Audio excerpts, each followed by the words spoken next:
Mom, how about making sandwiches for us every day until you can get together $30,000? If you don't, I won't let you see Amelia anymore. Such an unreasonable demand from my eldest son turned my life upside down.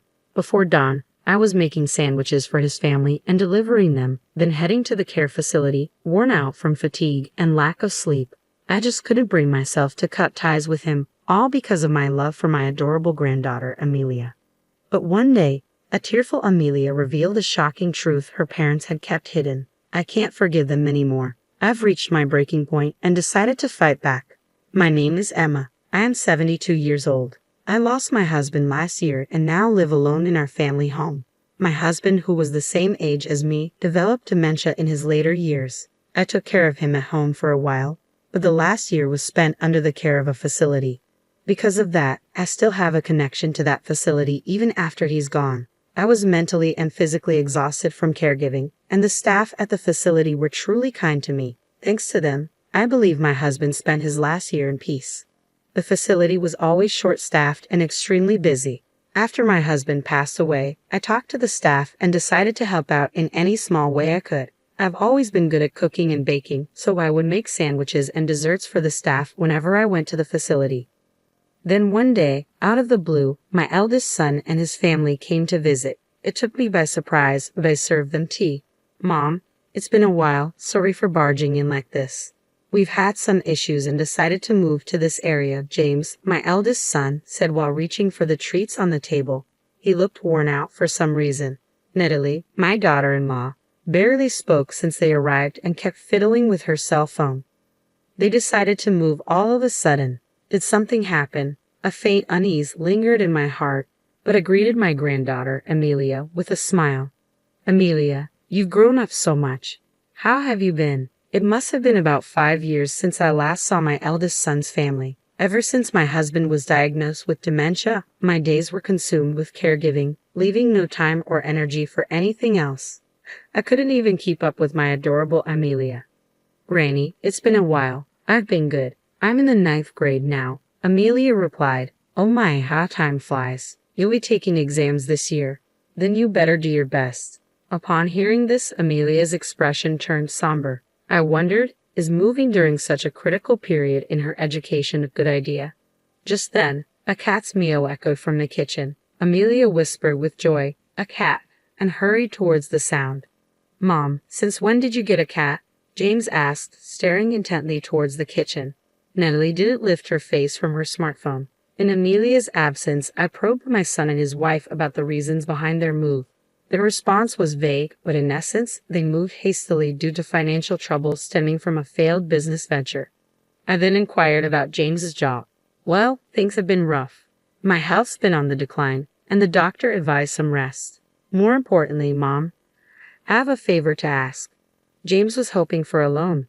The failed business and move drained their finances, and they were nearly out of money. He needed about $5,000 for daily expenses. Honestly, I hesitated. Even though he's my eldest, lending such a large sum on the spot felt daunting. Are the two of them even thinking about their future? But no matter how much I broke, all I got was, just lend us the money.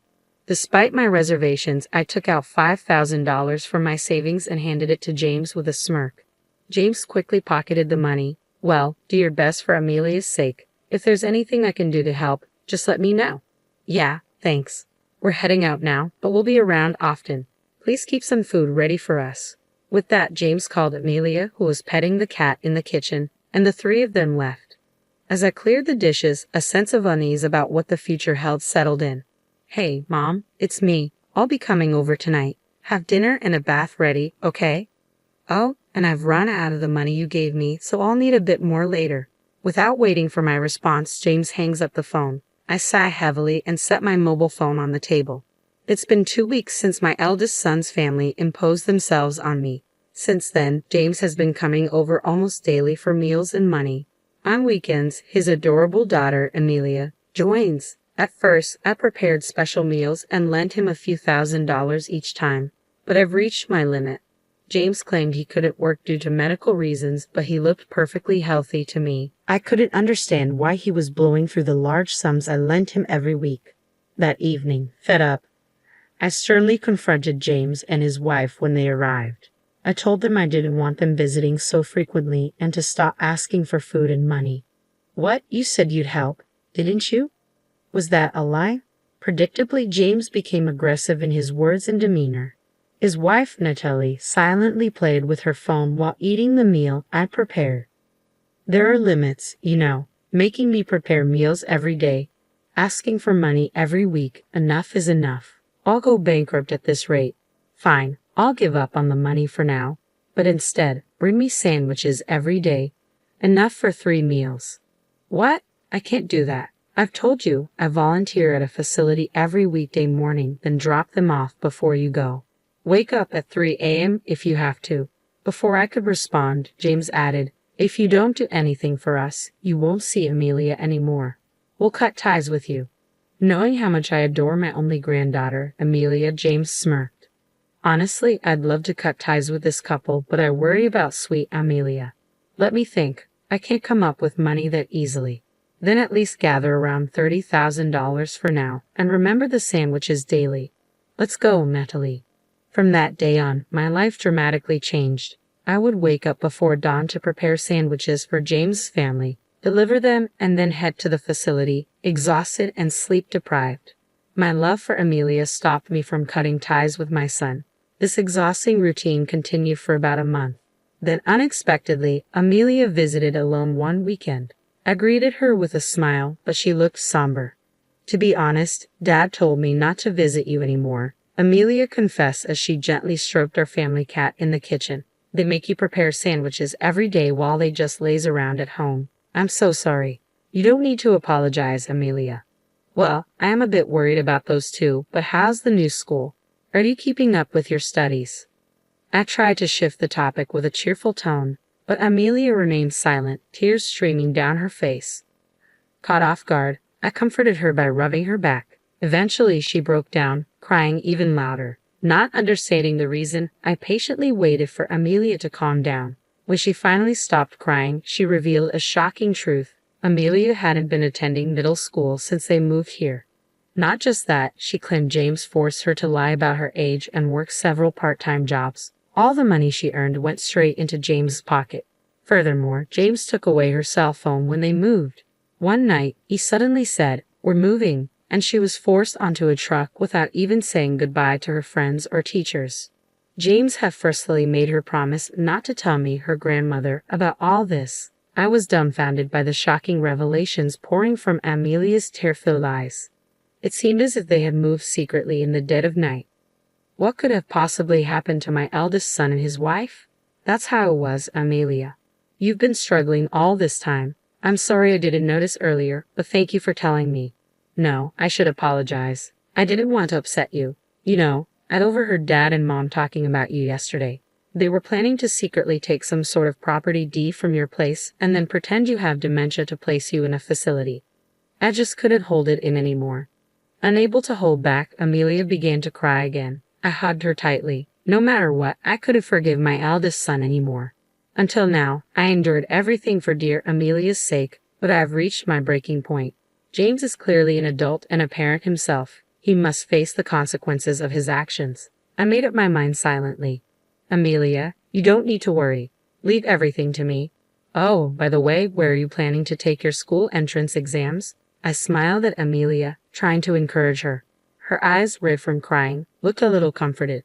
Well, I want to go to a place called Winchester Culinary School. With everything going on and the lack of money, I might not even be able to apply.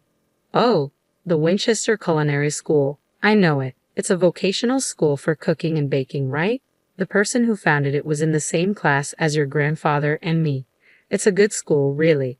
That's amazing. I love the dishes you make. I want to make people smile with my cooking just like you. After that, Amelia shared her dreams with me. She told me that despite her tough circumstances, she never gave up and continued studying diligently. I encouraged Amelia and made her promise to continue her studies. After seeing Amelia off, I quickly took action. First, I decided to investigate my eldest son and his wife, so I hired a private investigator. A week later, after receiving the investigation results and pondering them, I made several contacts. Once everything was in order, I called James. I have something substantial to discuss with you. You must bring Natalie and Amelia with you." Thinking he'd finally get his hands on the big bucks, James eagerly agreed to the conditions, deciding to meet at a coffee shop over the weekend. Seated by the coffee shop's window, engrossed in my phone, I awaited their arrival. When James and his family approached, I set my phone down on the table and exchanged greetings. "Hey, give me the money already. Do you want to be cut off from us immediately?" James reached for the thick brown envelope by my side, filled to the brim. Pulling the envelope closer, I held onto it firmly. "If you really want, we can sever ties. But before that, I have some things to confirm with you. Only after that will I hand this over." I began by pointing out that ever since their move, they hadn't enrolled Amelia in middle school and had been making her work illegally on the side. The couple tried to brush it off, clearly eager for the money, but eventually admitted the truth. "We had no money, so we had no choice. Once we get the money, she'll quit her job and go back to middle school." Suspicious with doubt, I continued to question why James wasn't working. "Are you truly on medical leave? Which hospital did you go to? Show me some proof, like a receipt or a health insurance card." "I don't have any." "You're not faking it, are you? Lying just because you don't want to work?" As the atmosphere grew tense, James raised his voice. "Don't say things like that. I didn't go to any hospital, but something really traumatic happened, and it's been hard." "James, can you honestly tell me what happened? If you do, I'll give you this." I motioned to the envelope in my hand. James begrudgingly began to speak. "I get it now. When you said your business failed last time, you were actually betrayed by a business partner, a guy named Alexander. He took off with all the money I worked so hard to earn, but he had control over the core know-how and equipment, so I was powerless without him." "Oh, that's what happened. I'm the victim here. That's why I couldn't pay the rent and other bills and had to move. Now just give me that money already." With that, James snatches the envelope from my grasp. However, when he quickly opens it, instead of a wad of cash, it's filled with a bunch of bills. James stares blankly at the bills scattered across the table. "Why don't you just tell the truth for once?" Feeling let down by my eldest son's persistence in lying, I reveal the facts I've gathered. As the business started to profit, he got deep into the sex industry, accumulating massive debt to cover it. He deceived his business partner, took all the earnings, and even got involved with payday lenders. Then he moved away secretly in the middle of the night. Do you have any idea how hard it was for Amelia? She was thrown into chaos without understanding the reason. She couldn't even say goodbye to her friends and teachers, and you took away her phone. Do you understand how scared and hurt she felt? Whether James was listening or not, he desperately searches the bills, hoping to find money.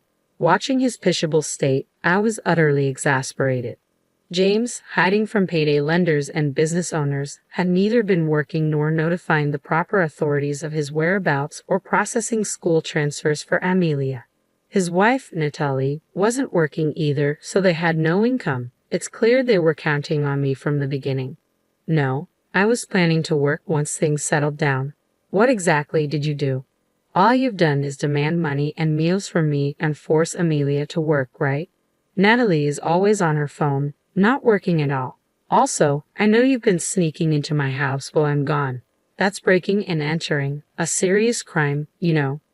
I always leave the back door open for the neighborhood cats. Knowing this, James had been repeatedly breaking into my house whenever I was away. The day Amelia told me about James and Natalie was a turning point. I remembered I had a pet camera I'd won in a raffle. I fetched it from the storage and set it up. Sure enough, the footage showed James sneaking in from the back door while I was away, rummaging through my cupboards. I saved the footage on my mobile phone. Though after getting hold of the deeds to my house and land, you planned to make it seem like I'd lost my mind, put me in a facility, and then snatch everything away. You moved here with that intent from the beginning, didn't you? Shut up. You keep making me out to be a criminal just because you're my mother. You think you can make baseless accusations? James protested. I have a witness right here. Suddenly, an intimidating male voice sounded from behind James. Upon seeing the man, James was shocked and jumped. What? Alexander, why are you? Emma contacted me. I heard there was a discussion today, so I came from far away to participate. Good to see you, James. Looking well, I see, Alexander said, taking the seat next to James, effectively blocking his exit. It was my first time meeting him, but Alexander was quite an imposing middle-aged man. I was surprised James dared to cross someone like him. James, return the money now. There are officers waiting outside. I filed a police report. Pay up or turn yourself in. Decide now, Alexander demanded. Hearing this from Alexander, James hurriedly looked towards the window. Just as Alexander said, a police car was parked right outside the diner with an officer standing there, looking our way while on his phone. James looked shocked by the scene, his eyes wide as he instinctively moved back in his seat. Wait, Alexander, I was wrong. I'm truly sorry. I'll pay you back, I promise. I wasn't running away. I just needed a little more time. Just a bit longer, please, maybe another 2 weeks. Though you plan to sneak out in the middle of the night and move again, you think I trust the words of someone who's lied to me once? I'll ask one more time. Will you return the $30,000 you stole from me now, or will you go to the officer outside? Which is it? Alexander's tone no argument. Finally, he'd be arrested. A tangible, profound fear overtook James, sweat forming on his brow, trembling. James just stared at the table silently for a moment. Eventually, his bloodshot eyes slowly turned to face me. Hey, Mom, are you okay with this? If I get arrested, Amelia will be the daughter of a criminal. Your meddling has ruined your sweet granddaughter's life. If you don't want that, give me the money, Alexander. I'm sorry to interrupt, but could I borrow your cell phone? Mine isn't working right now. I need to dial this number. Cutting off James's desperate plea, I abruptly addressed Alexander, ignoring the dumbfounded James. I took the phone that Alexander handed over willingly and dialed the number, switching the call to speaker mode. Placing the phone on the table, I addressed Amelia. I'm calling the dean of the Winchester Culinary School. I've already briefed him about your situation. Please have a chat with him. Amelia was visibly flustered. What? Shortly, the call connected, and a flustered Amelia picked up the phone. A deep, calm male voice came through from the other end. Hello, this is William. Oh, hi, my name's Amelia. I love my grandmother's cooking, and I want to be able to make dishes that bring joy to people too. I want to join the Winchester Culinary School. It was a call with the dean of the prestigious Winchester Culinary School. Amelia, filled with nervous excitement, tried her best to convey her feelings. Dean William listened intently, occasionally nodding and giving encouraging murmurs. I see. Thank you for sharing, Amelia. It seems you've been through a lot. Your grandmother, Emma, is an old friend of mine. I'm aware of the situation. Amelia, once so excited, suddenly went silent. That's right, she had no hope for exams or the future. Like a deflating balloon, her shoulders slumped in disappointment. But you know, that doesn't matter. You have dreams, and you're working hard towards them. You've honored our Winchester Culinary School by choosing it as your first step. We give everyone an equal chance and support all students, no matter their background. Come, take the test with integrity. We'll be waiting. The call ended. I thanked him and handed the mobile phone back to Alexander. Yes, Amelia will be fine now. I can turn myself in without any worries. James's face went blank and he froze. For those who might not know, the Winchester Culinary School is where Amelia wants to study. It's a professional cooking school. Despite the challenges from her clueless parent, nothing will hold her back. Amelia looked at her father. Her cheeks were still flushed from the tension of the call, but her eyes sparkled. James looked deflated, avoiding eye contact, clearly embarrassed. Prompted by Alexander, James exited the diner. The officer put away his phone and started talking to James. It's disheartening to see your child in police custody, but I want James to take full responsibility for his actions. I picked up the mobile phone left on the table. I had previously consulted with the officer and had him on the line during our conversation, with everything recorded. Even James can't escape this time. And one more thing. I turned to Natalie. Throughout the confrontation with James, she seemed disinterested, constantly fiddling with her phone. Natalie, James is with the officer.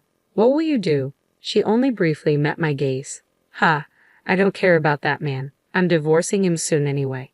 Amelia looked shocked and turned to her mother. Wait, what about Amelia? Your marital issues are yours. But you need to consider Amelia. I've made up my mind about what I want. I'm tired of his wasteful spending. I just want to live on my terms now. Tears quickly filled Amelia's eyes.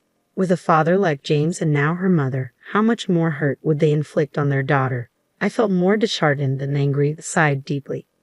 Later, a resigned James confessed all his crimes at the police station and is still being interrogated. He owed $50,000 from the sex industry, took $30,000 from his former business partner Alexander, and borrowed $20,000 from payday lenders. The total amount he siphoned from me was around $20,000. Of course, both Alexander and I intend to claim every penny. As his mother, it's heartbreaking. I hope this serves as a lesson for him to deeply reflect and atone for his sins. Natalie, being James' ex-wife, was also interrogated during this. It was discovered she had been scammed. This was a romance scam where you get sweet-talked by someone you meet on social media, and after establishing a romantic relationship, they skillfully swindle large amounts of money. The person Natalie had been communicating with on her mobile phone claimed to be a super famous, handsome actor. One day, she received a personal direct message just for her and was passionately pursued. Natalie fell head over heels. She kept sending money, doing whatever he asked. Of course, this was an imposter pretending to be the actor. This case mirrored numerous others reported to the police. Realizing she'd been deceived, Natalie was utterly devastated. Since she had already divorced James, she had no one to turn to and had lost her means of livelihood. After that, I decided to live with Amelia. I sold my house and land and moved to an apartment near Winchester Culinary School. The house and land, located in a prime urban area, had a huge asset value, fetching me several $1,000,000. I made sure that Amelia would be the beneficiary of these assets so she'd never face financial hardships. We moved in the middle of the night, as if sneaking away. My parents were deeply distressed with everything escalating to the police, but Amelia never gave up and continued to work hard. I too did everything I could, managing her transfer to middle school and helping with her exams. Thanks to our efforts, Amelia managed to take the entrance exam for Winchester Culinary School and got in. Just as Principal Williams said, Amelia dedicates herself to her studies at Winchester Culinary School, heading straight towards her dream, enjoying her youthful days surrounded by friends. Watching my beloved Amelia grow up by my side, I live with peace in my heart, basking in happiness.